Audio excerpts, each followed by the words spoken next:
I think we have so the discussion time for next 15 minutes or so.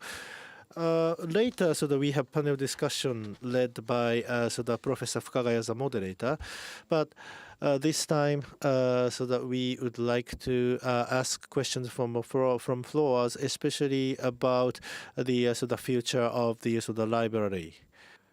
So any insight or any questions are welcome. Well, actually, so it's Japanese people are usually the sort of slow before ice breaking. Actually, I have a point that I wanted to ask to Heather. Originally started with ARL, but the SPARC became independent from ARL. So is this correct understanding? And based on this understanding, now, in terms of the relationship with the so the SPARC and the library, so in terms of the activity in relation to the so the relationship of library and the SPARC, so the how it's going. Would you please explain about that? Right.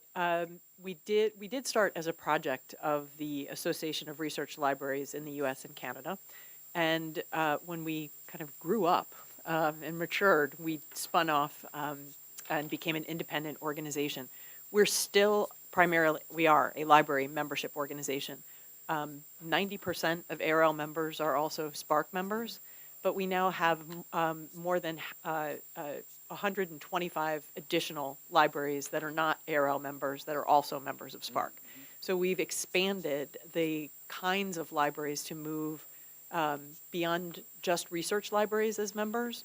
In the U.S., we have liberal arts colleges and universities, but also two-year community colleges and technical universities for whom access to primary journal literature is almost impossible for them to get, where access to open textbooks makes it much more likely that a student will be able to afford to go to higher education versus not having to go to higher education. So we are still completely connected to and working for the library community. It's just an expanded set of libraries that we're working for. That's actually been, I think, very helpful to us to allow us to move more quickly as well out of just talking about specific actions to promote open access to journals and to take a more holistic look at the research and education environment in general, and to look at places where libraries can play crucial but different roles depending on the kind of institution and folks who are in that institution. Thank you. Okay, so based on this, any questions? So SPARC is left from ARL, and so some people was thinking that the SPARC really wanted to do something else, but I really understood that by keeping the close relationship with the the library communities, SPARC is continuing its activity. So I feel really I really feel relieved. So I really wanted to confirm that you really keep having the good relationship with the the librarians and library groups. Thank you very much. And so. Proposal by Professor Kurata and Ichiko-san. So to actually for the presentation opinion by these two presenters we had, you can actually give us some questions or even comments.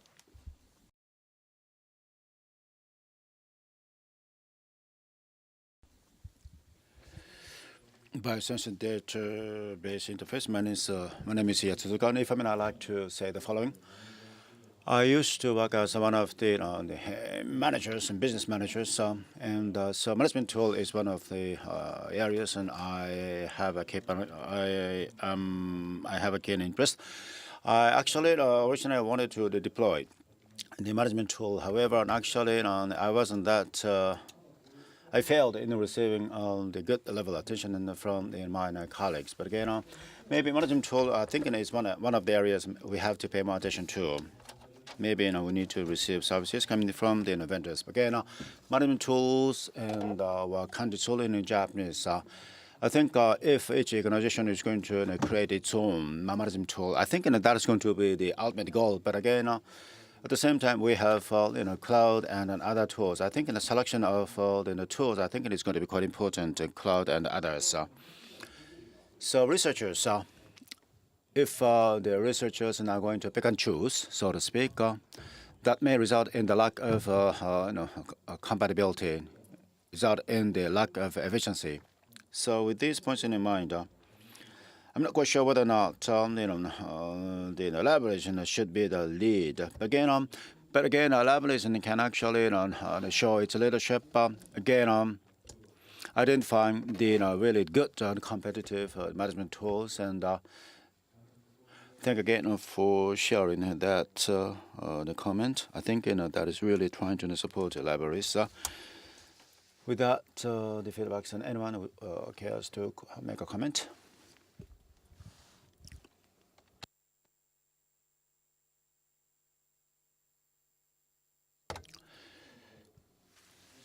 In regard to this point, again, I like to go to the headers. Well, Kurata-san made his presentation. Actually, the scholarly communication and the data preservation and the paper and the preservation.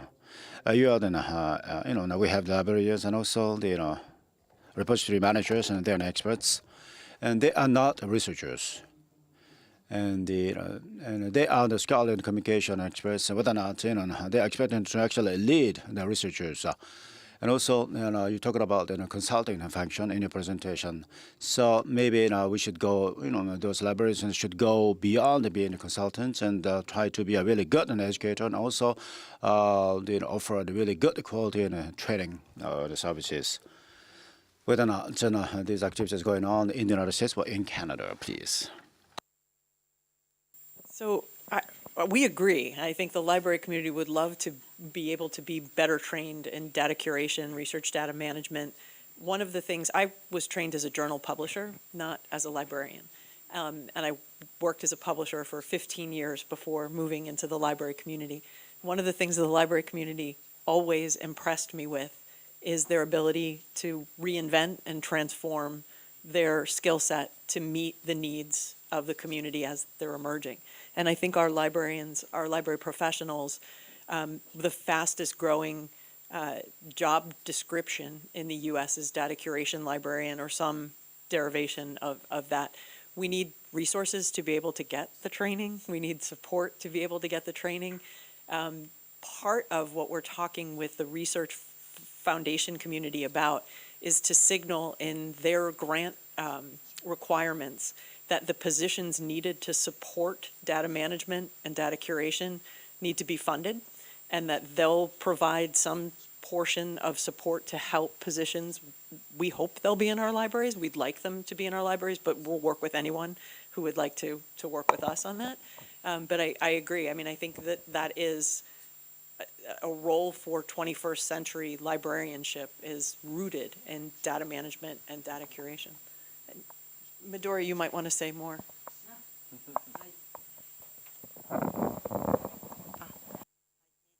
Yes, quite happy to do so. Yes, libraries and actually now coming into, I think there will be more opportunities to be created and where libraries can play a lot more important role. For example, and Kurata-san actually said, well, the system we do have is not necessarily the quality the system, but again, there's a good, strong commitment. Again, we happen to have the baseline on the knowledge, including ID knowledge and others. Well, metadata knowledge, so to speak. So now we happen to have those expertise. So I think we should encourage ourselves to actually fully utilize this the capabilities. I think we need to become a great communicator, talking to the other side. I think if we can become a great communicator in these regards, being able to share this and facts, I think we should be able to actually improve the two-way two-way relationship. So this is my personal observation.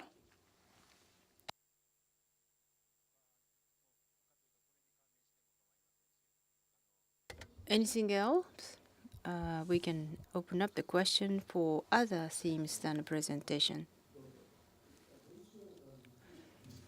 I'm going to go a little bit slower. In many universities,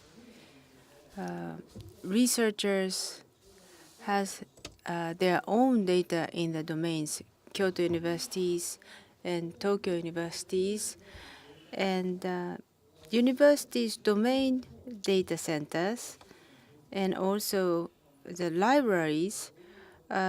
What would be the relation between the library and also domain university? So data scientists, data curators, data librarians, what would be the skill sets of all these different positions? I wonder if there are anyone who can clearly explain the difference in the skills. Maybe Kurata sensei, you want to try? Skill set?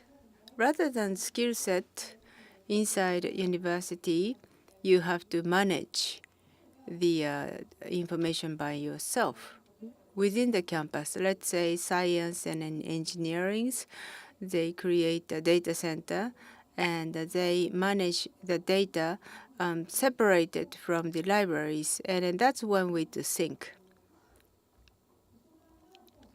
Then how does a library participate in that data center? And I think that's up to the positioning of the data center in the campus. CERN, in the CERN, or Professor Murayama also has this scheme. You have great archives of the data. And that is one way to go. So certain domain or discipline-driven data curation is one way, or the data curation within the campus is one way, and also library can take initiative there.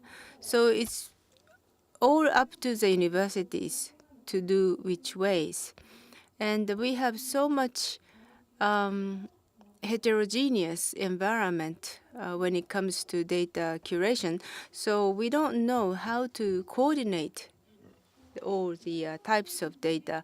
I think we have to discuss how we should really organize the data in that sense. Thank you. Last year in Kyoto, WGF symposium was held, and we have invited the a person from the library in indoor, and the data center which resides in the university, it has a great specialty and can also provide a good suggestion for the researchers in the campus. But the biggest challenge is the finance. Researchers wants to do the research and they don't want to pay for the data. So if that is the case, when we have a domain-driven data center and library, maybe we should combine the two and fund them so that we can keep providing the data for the researchers on the campus. That's correct. We don't know how we do it at this moment, but libraries or national libraries or national archive centers, the data is going to be massive amount in the volume. So how do we make archives as all members in the communities? Doesn't have to be one way.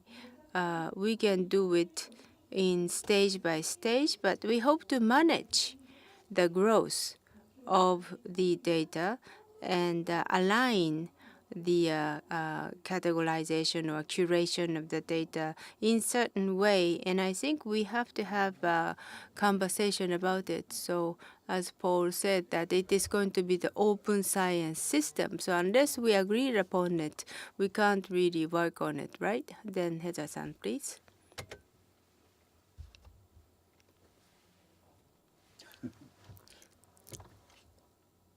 I completely lost my train of thought. Sorry about that. Translation was going. The idea of libraries and data centers working together, I think, is important. I don't know whether there's a corollary in Japanese universities. We have offices of sponsored research and research offices. We think the libraries and the offices of sponsored research needs to build a different kind of working relationship, particularly around the idea of data and data management as one area to, there's very loose collaboration at this point. We think we need closer channels there to scope the problem and to understand, maybe a little bit better what resources are needed. But the other player that I think we might want to think about including in the equation is scholarly societies, right? For disciplinary expertise, the skill set sometimes that our data librarians feel that they're missing is the discipline-specific knowledge about data and those, characteristics. And I think scholarly societies may have a new kind of a role to play in bringing some of that discipline-specific expertise to bear. So new kinds of collaborations, maybe slightly non-traditional, but with players who are traditionally important contributors in the discipline, I think we should look at. Thank you.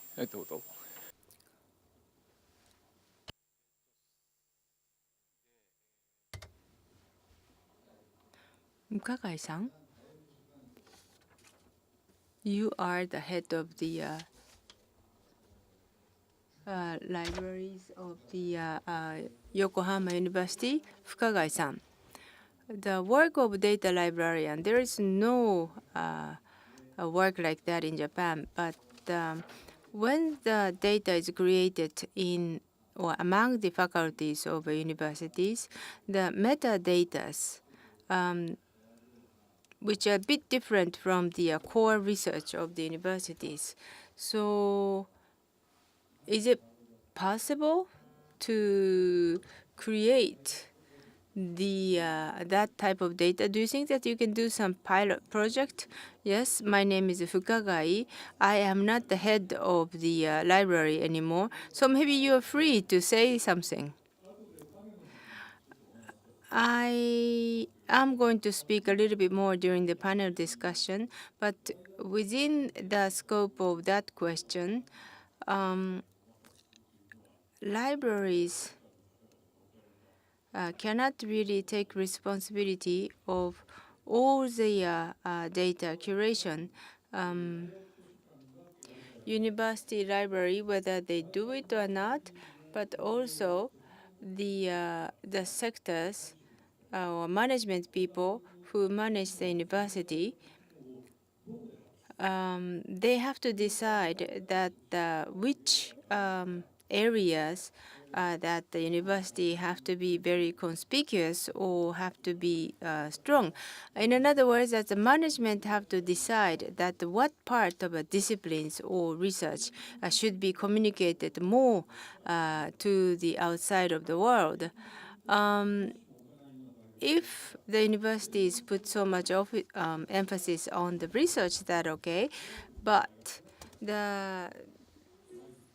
if the research is not really the core core area of the universities, then that is going to be very difficult.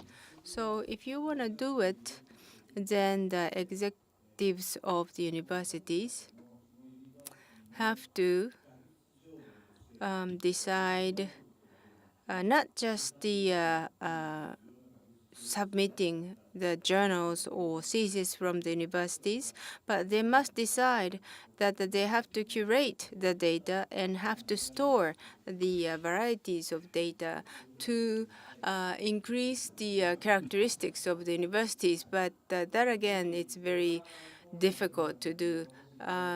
Paul and then Heather will come in again, and maybe they can talk to the management of the universities.